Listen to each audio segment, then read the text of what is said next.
Доброе утро. У нас опять соседка слепила очередного снеговика.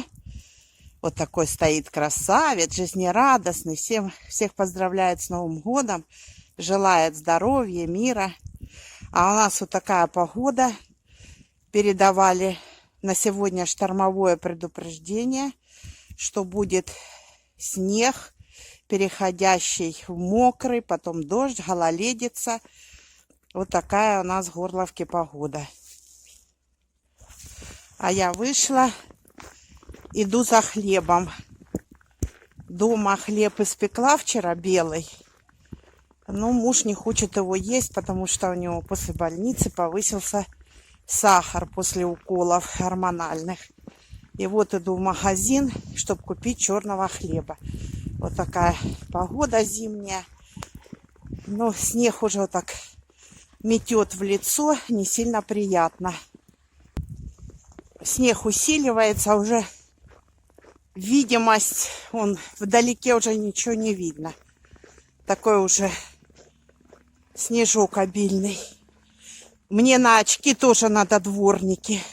Залепила все очки снегом. Вышла из магазина, кинула голубям хлебушка. Так они вот клюют. И смотрю, наблюдая за ними, что они клюют снег.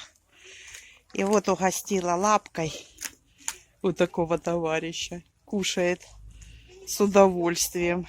Весь в снегу. На улице -7. Тоже ему хочется кушать. Сейчас еще ему дам пару лапок куриных.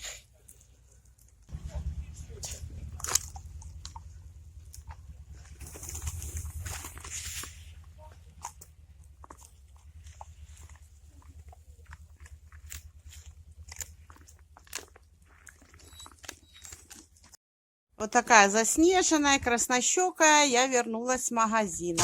А вот и муж вышел кормить хозяйство, пить кофе. Завтрак уже на столе.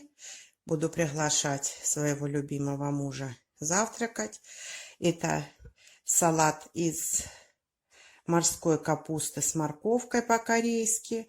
А это такие гнездышки. Макарончики, так видите, лапшичка завернута и с фаршем, и с подливой протушена. Ну и кусочек черного хлеба. Еще заварила чаек с лимончиком обязательно. Нужно пить витаминный чай.